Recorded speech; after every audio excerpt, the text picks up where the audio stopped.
पाठ 9 विद्यालय उत आनंदालय। विद्यालय का संधि विच्छेद करेंगे विद्या प्लस आलय अर्थात विद्या का घर।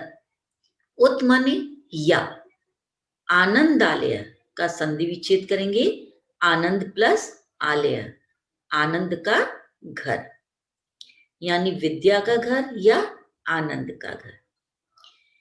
इस पाठ में द्वितीय विभक्ति बहुवचन का प्रयोग किया गया है और उपपद विभक्तियों का प्रयोग किया गया है।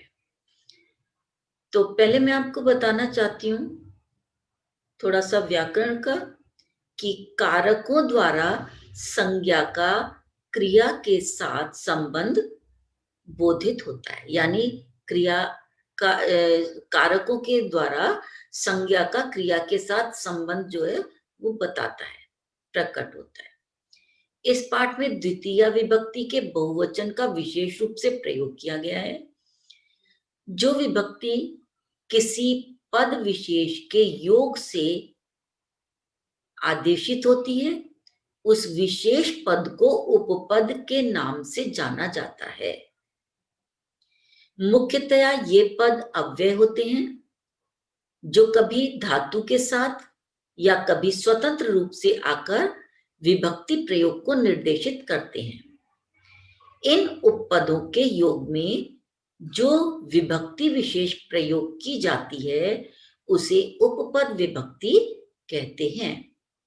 इस पाठ में द्वितीय उपपद विभक्ति को वाक्य प्रयुक्ति का आधार बनाया गया है। ये उपपद विभक्ति अभी जो मैंने आपको बताया ऐसे आपको नहीं समझ में आई होगी, मैं अलग से बताती हूँ कि अभी कुछ शब्द मैं आपको बताऊंगी कि उनके योग में द्वितीय विभक्ति ही लगाई जाती है। जैसे हम कारक चिन्हों के आधार पर तो बता देते हैं कि यहाँ पर द्वितीय विभक्ति है, से के द्वारा आ गया तो तृतीय विभक्ति है, के लिए आ गया तो चतुर्थी विभक्ति है। इस तरह से कारक चिन्हों से आप लोगों को मालूम है कौन सी विभक्ति आएगी।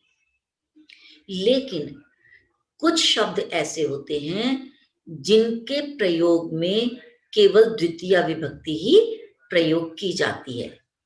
जैसे हम उनको बोलेंगे तो बोलने में ऐसा लगता है जैसे यहाँ पर षष्ठी विभक्ति आ गई या लगेगा पंचमी विभक्ति आ गई, लेकिन वहां पर द्वितीय विभक्ति आएगी, मतलब कोई अलग ही विभक्ति इसमें पता लगती है।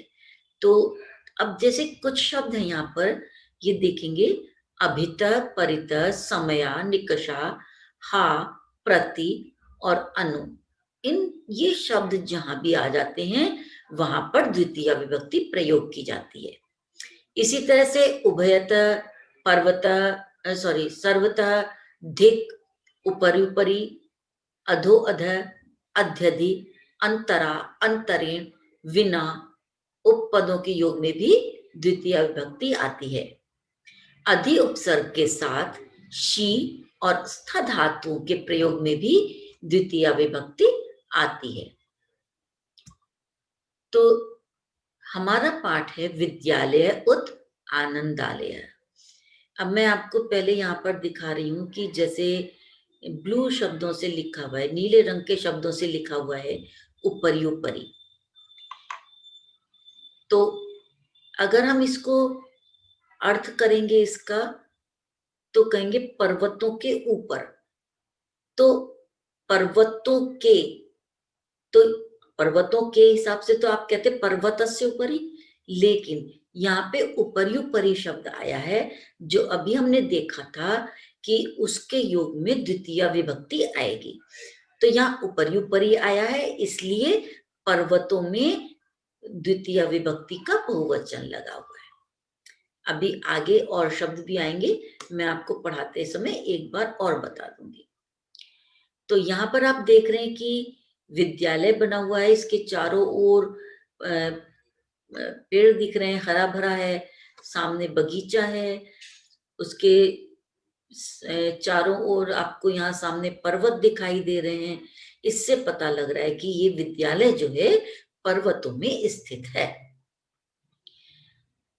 तो विद्यालय में क्या क्या होता है वो यहाँ पर बताया गया है। एषा अस्माकं विद्यालय, एषा माने यह, अस्माकं हमारा, विद्यालय विद्यालय, यह हमारा विद्यालय है।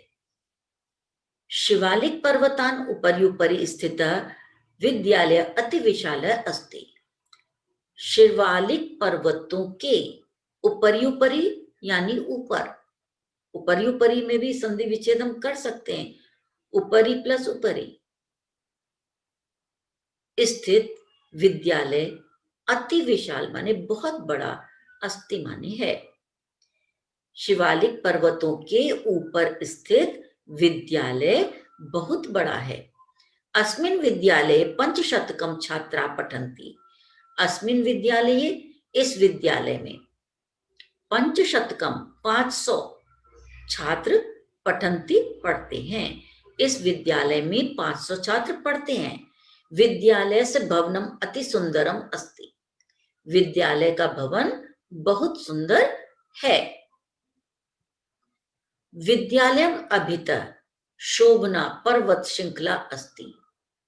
विद्यालयम अभितः, अब यहाँ पर देखेंगे अभितः माने आया हुआ है, जो हमने उपपद देखे थे उनमें शब्द देखे थे, तो ये अभितः आया है।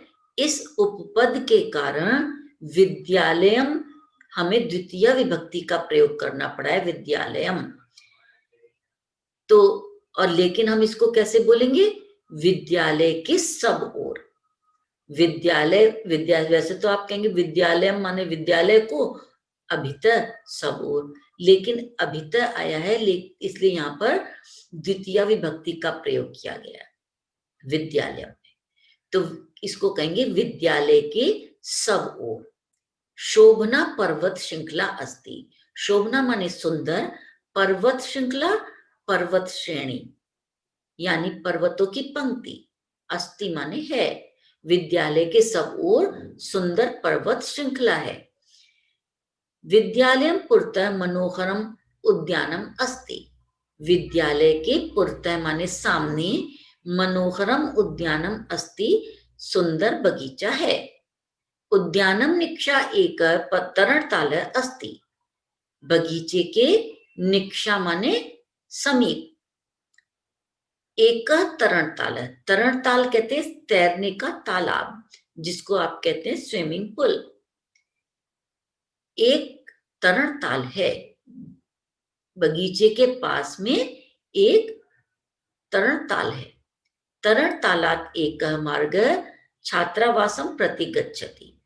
तरणताल से एक मार्ग छात्रावास की ओर जाता है। प्रति माने ओर। छात्रावासम शैक्षिक भवनम च अंतरा पुस्तकालय अस्ति। छात्रावास और शैक्षिक भवन के अंतरा, अंतरा माने बीच में पुस्तकालय है। पुस्तकालय विना विद्यालय से कल्पना एवं न भविष्यति। पुस्तकालय के बिना विद्यालय की कल्पना ही नहीं होगी, भविष्यति माने होगी। विद्यालय से छात्रा छात्रावासम अधिवसन्ति। विद्यालय के छात्र छात्रावासम, छात्रावास माने जिसको आप हॉस्टल कहते हैं, छात्रावास में अधिवसन्ति रहते हैं। विद्यालय के छात्र छात्रावास में रहते हैं। शिक्षिका अपि विद्यालयम अंतिकम वसन्ति। शिक्षक भी विद्यालय के अंतिकम माने समीप, वसंती निवसंती रहते हैं। शिक्षक भी विद्यालय के समीप रहते हैं। विद्यालयम परितः वृक्षा सन्ति। परितः माने चारों ओर। विद्यालय के चारों ओर वृक्ष हैं। अस्माकम शिक्षिका अस्ति। वह अस्माकम हमारी शिक्षिका अस्ति माने है, वह हमारी शिक्षिका हैं। तस्या नाम मंजू वर्मा अस्ति। तस्या माने उनका, नाम मंजू वर्मा है। सा अस्मान् संस्कृतं पाठयति। वह अस्मान माने हमको, संस्कृत पाठयति माने पढ़ाती हैं, वह हमको संस्कृत पढ़ाती हैं। सा हिंदी भाषां पाठयति, वह हिंदी भाषा पढ़ाती हैं। सा पाठ्योपकरणानि दर्शयित्वा पाठान् पाठयति, वह पाठ्योपकरण, पाठ्य प्लस उपकरण, संधि विच्छेदया, पाठ्य प्लस उपकरण, वे पाठ्य उपकरण कहते हैं पढ़ाने की सामग्री, यानी जिस पाठ में अगर कोई वस्तु ऐसी है जिसको हम दिखाएं, बच्चों को ज्यादा अच्छी समझ में आ जाए, तो उस तरह का जो वस्तुएं दिखाई जाती हैं उन्हें उपकरण कहा जाता है। दर्शित्वा माने दिखाकर, पाठान पाठयति पाठों को पढ़ाती हैं, वे पाठ्य उपकरण दिखाकर पाठों को पढ़ाती हैं। सा कथाम श्राव्यति, वे कथा श्राव्यति माने सुनाती हैं, गीतानि अपि गायति, गीतों को भी गाती हैं, वे कथा सुनाती हैं और गीतों को भी गाती हैं। कुछ श्लोक या कविता ऐसी आती है जिनको गाकर पढ़ाया जाता है, इसलिए इसमें कहा गया है कि गीत भी गाती हैं। डॉक्टर वीरेश महोदय गणितम पाठयति, डॉक्टर वीरेश महोदय गणित पढ़ाते हैं। अस्मान माने हमको, डॉक्टर वीरेश महोदय हमको गणित पढ़ाते हैं। स एक आदर्श अध्यापक अस्ति, वे एक आदर्श अध्यापक हैं। सह उत्तमतया छात्रान् गणितम बोधयति, वे उत्तमतया माने अच्छी तरह से छात्रों को गणित का ज्ञान कराते हैं, बोधयति माने ज्ञान कराते हैं। उत्तर कथनार्थम बालान प्रेरयति, उत्तर कथनार्थम यानी उत्तर कहने के लिए, कथनार्थम कहने के लिए या बताने के लिए, बालान बच्चों को, प्रेरयति प्रेरित करते हैं, उत्तर बताने के लिए बच्चों को प्रेरित करते हैं कि बच्चे उस जो भी क्वेश्चन है पहले वो उसका आंसर दें।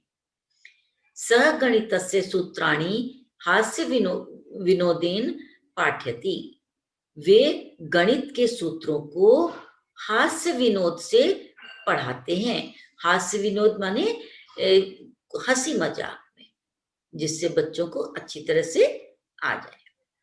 विद्यालय से सर्वे शिक्षकाः योग्याः सन्ति, विद्यालय के सब छात्र, सब शिक्षक योग्य हैं, विद्यालय के सब शिक्षक योग्य हैं। ये सारल्येन सर्वान् पाठान् पाठयन्ति, ये माने जो, सारल्येन सरलता से, सर्वान् पाठान् सब पाठों को पढ़ाते हैं, जो सब पाठों को सरलता से पढ़ाते हैं। शैक्षिक भवने वयं सर्वप्रथमं प्रार्थना श्लोकान् गायामः, शैक्षिक भवन में वयं हम सब सर्वप्रथमं सबसे पहले प्रार्थना श्लोकों को गाते हैं। शैक्षिक भवन में हम सबसे पहले प्रार्थना श्लोकों को गाते हैं। प्रार्थना सभायां वयं समाचारान् शृणुमः, प्रार्थना सभा में हम समाचारों को शृणुमः माने सुनते हैं।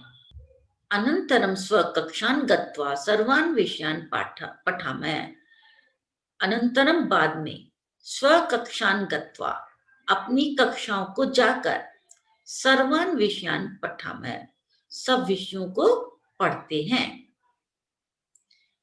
बाद में अपनी कक्षाओं में जाकर सब विषयों को पढ़ते हैं। सायंकाले वयं क्रीडा क्षेत्रं गच्छामः क्रीडामः च, सायंकाले शाम के समय हम क्रीडा क्षेत्रम खेल के मैदान में गच्छामः जाते हैं, क्रीडामः च और खेलते हैं। शाम के समय हम खेल के मैदान में जाते हैं और खेलते हैं। अस्माकं जीवने क्रीडाया बहुमहत्त्वम् अस्ति। हमारे जीवन में खेल का, क्रीडाया माने खेल का बहुत महत्व है। खेल आनंदम अनुशासनम परस्पर मैत्री च यच्छति। खेल आनंद, अनुशासन और परस्परम मैत्री माने आपस में मित्रता यच्छति देता है। स्वास्थ्य वर्धनाय अपि क्रीडा आवश्यकी। स्वास्थ्य वर्धन के लिए भी खेल आवश्यक है। ये उत्तमा छात्रा भवन्ति, जो उत्तम छात्र होते हैं। उत्तम मतलब हर क्षेत्र में अच्छे। ते यथा समये विद्याभ्यासम क्रीडाभ्यासम च कुर्वन्ति। वे, ते माने वे, यथा समय ठीक समय पर विद्याभ्यासम विद्या का अभ्यास, क्रीडाभ्यासम च और खेल का अभ्यास, कुर्वन्ति माने करते हैं। जो उत्तम छात्र होते हैं वे ठीक समय पर विद्या का अभ्यास और खेल का अभ्यास करते हैं। यानी जब पढ़ने का समय होता है तो पढ़ने का अभ्यास करते हैं, जब खेलने का समय होता है तो खेलने का अभ्यास करते हैं। विद्यालय से उभयो क्षेत्रयो कुशल प्रशिक्षकै ज्ञानम ददाति प्रेरयति च। विद्यालय उभयो माने दोनों, क्षेत्रयो क्षेत्रों में, क्षेत्र मतलब पढ़ना और खेलना दोनों।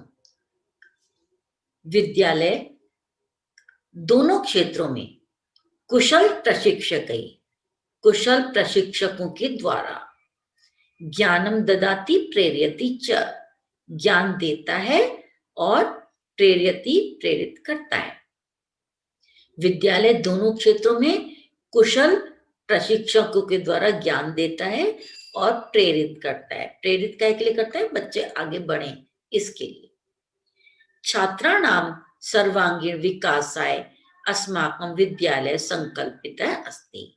छात्रों के सर्वांगीण विकास, सर्वांगीण मतलब चतुर्मुखी विकास, हर क्षेत्र में विकास के लिए हमारा विद्यालय संकल्पित है।